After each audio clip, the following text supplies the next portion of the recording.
Okay then, dudes. I'm going to read this paranoid personality disorder on Wikipedia and just see if this sounds like anyone you've heard of and seen in the news lately. Alright. Paranoid personality disorder is a mental illness characterized by paranoid delusions and a pervasive, long-standing suspiciousness and generalized mistrust of others. People with this personality disorder may be hypersensitive, easily insulted, and habitually relate to the world by vigilant scanning of the environment for clues or suggestions that may validate their fears or biases. They are eager observers.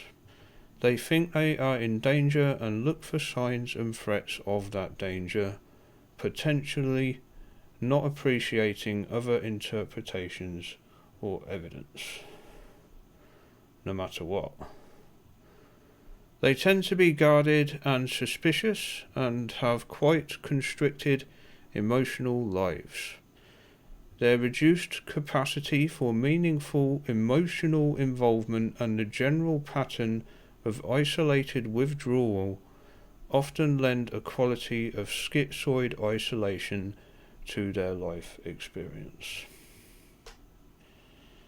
People with PPD may have a tendency to bear grudges, suspiciousness, tendency to interpret others' actions as hostile, persistent tendency to self-reference, or a tenacious sense of personal right. Patients with this disorder can also have significant comorbidity with other personality disorders such as schizotypal, schizoid, narcissistic, avoidant, and borderline. So, I think those two paragraphs sum up President Vladimir Putin 100%. It couldn't be a better definition of this guy right now. Every word.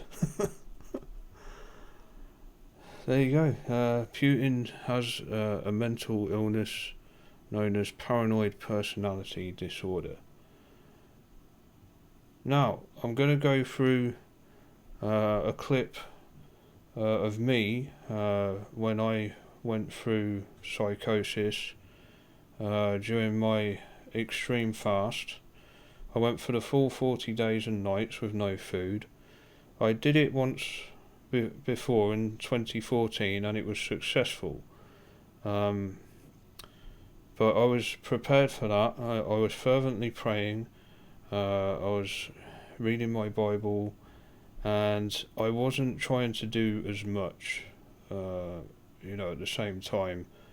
The second time I did it, I moved halfway through, and I also went abroad to see my sister in Switzerland, all during this 40-day, 40-night fast I was undertaking. And by day 28, my family were pleading with me to eat, and that's when I broke it, on day 28 while I was in Switzerland. And I was hearing things. Okay, that's what it does to you, the lack of food.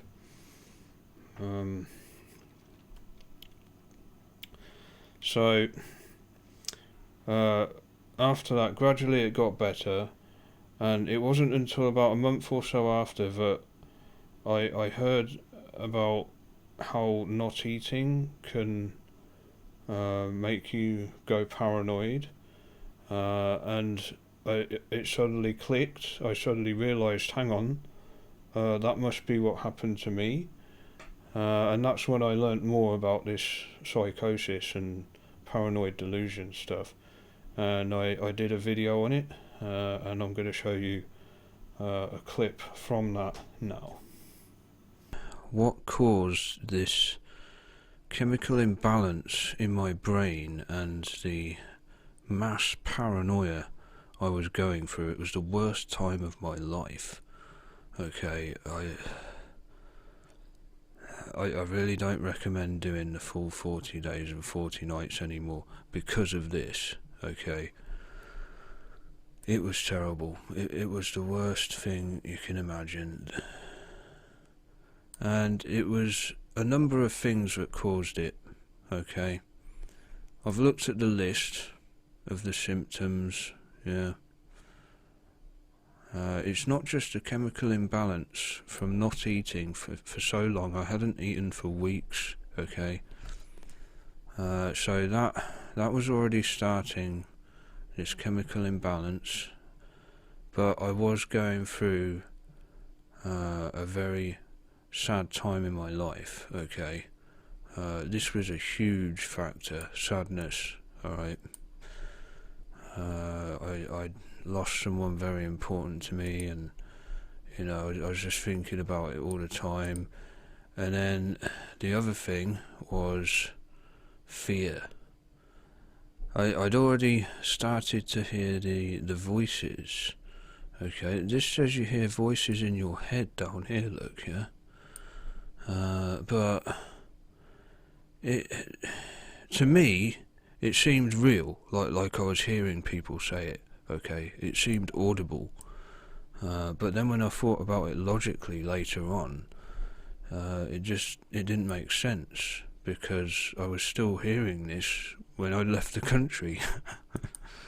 Okay, I went to Switzerland, and yeah, I could still hear everybody talking about me, you know, the whole world was talking about me, and this is how paranoid I was.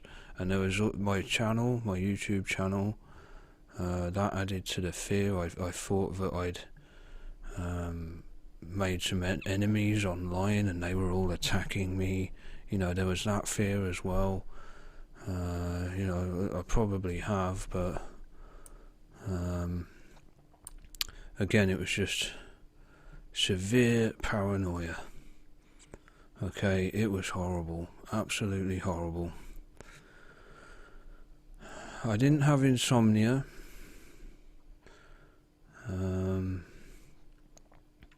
Sleeping too much, maybe because I was fasting.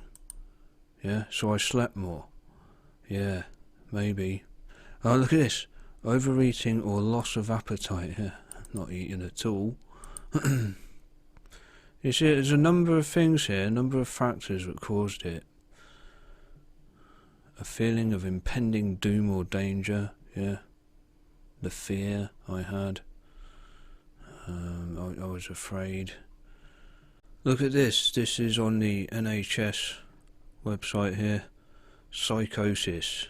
Okay. It looks like I went through this. This is when you begin to hallucinate and hear things, hear voices. But you can also see things, taste things, smell things, you know. This can all happen as a result of psychosis. So, now it's not the same as psychotic, okay? Psychosis and psychotic are two different things. I think psychosis is more people who are feeling vulnerable, whereas psychotic is, you know, psychos basically. So because of everything that was happening to me at the time, it caused this. Yeah, I'm fine now. I've fully recovered. You know, I got the brain supplements out as well, and I've just been eating healthily ever since. So I'm fine. Yeah, hallucinations, hearing voices, delusions, depressed. Yeah. None of this. Okay. Medicines, no. Well, as I'm doing this video, then I'm going to share this with you. I did go to the doctors. Okay. When I got back from Switzerland, it was the first thing I did. My family convinced me to go and talk about it with a doctor. I did, and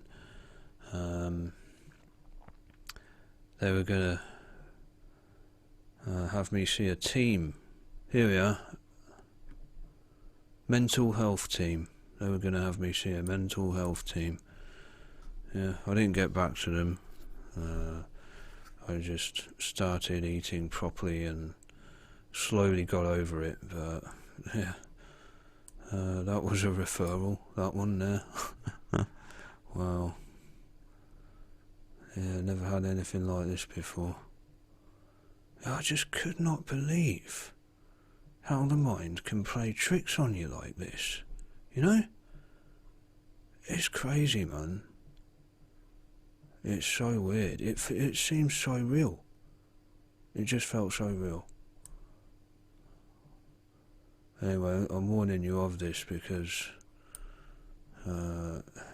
it's very dangerous. It all felt so real, and anyone that goes down the same route could be in a dire situation unless forewarned, yeah? This is how not to do it. I learnt the hard way. Willing paranoid delusions, look. Now, my paranoid delusion was so great that as soon as I entered a supermarket, for example, I couldn't go shopping. I couldn't shop for food. You know, the fear, because it's a public place. You know, there's a lot of people there. As soon as I walked through the doors, I'd hear it. Okay, this is how bad it was. And once again, it seemed so real. But when I thought about it logically, I thought, no, it doesn't make sense. You know, I've only just walked in. Why would I hear people saying all this stuff about me when I've only just walked through the doors? You know, logically it didn't make sense, but still, you could hear it nonetheless, and it seemed audible. Okay, and so much so that it felt like they were shouting sometimes. You know. I had an incident in Switzerland when I went there. I thought someone was shouting something at me, but it was all in my head. Anyway, I've just been reading a story here of an old woman who went through this as well, and again she lost her husband. She's going through a sad time, living on her own, secluded. No previous case of anything like this, and then all of a sudden she thought her children were out to get her after her inheritance money, all of this, you know. Fearing the worst, basically, fearing the worst, and as a result she put herself in her own little world. Yeah, just like me. My anxiety and fear caused me to create this own little world for myself that I was immersed in and just couldn't get out. I was actually sneaking up on people, yeah. It's funny, actually, quite funny. Like peeking round the corner into a room while someone wasn't looking and just watching them to see if they were talking about me. That's how bad it was. Yeah, scary, really scary. But when you're living in that much fear, I thought the whole world was out to get me. You don't want to go through anything like that ever. It's horrible. It's the most horrible thing you can imagine. Okay then, there you go everyone. That was my personal testimony of when I went through this psychosis nightmare and had these paranoid delusions. And the thing about it is you don't know that it's happening to you at the time. Okay, it's not until much later, you know, in hindsight, and when you learn more about this medical condition, that you realise that you had it. Okay, it's probably like a lot of people who are on drugs. They don't understand how they're behaving at that time. Okay, it's only when they come off the drugs that they realise, oh yeah, I was pretty bad, you know. And that, unfortunately, that's where Putin's at the moment.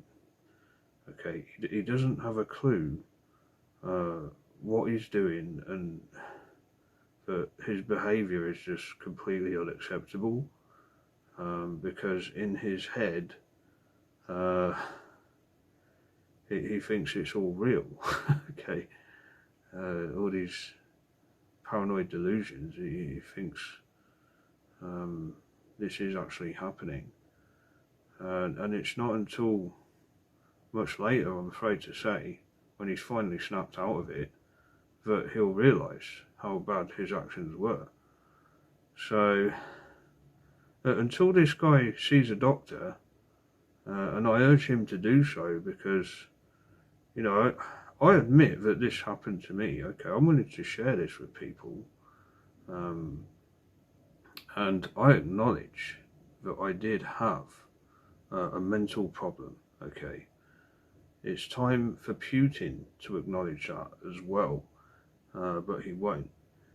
I fear that there's never going to be any negotiating with this guy, because he's so set in his ways, and he has this mindset. So the only option is to get him to see a doctor, and perhaps a group of psychiatrists, like the doctors will recommend, or even hypnosis. Okay, the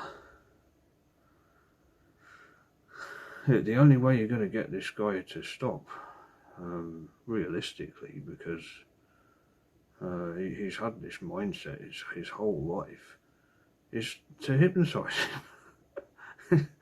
You know, yeah, negotiating isn't going to work. No. Anyway, if you want to see that video in full, okay, they were just clips. Yeah, it's in my fasting playlist.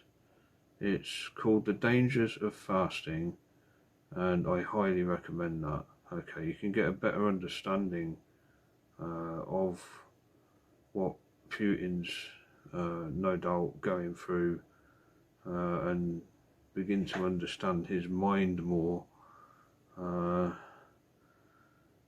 how he's actually a victim himself. Okay.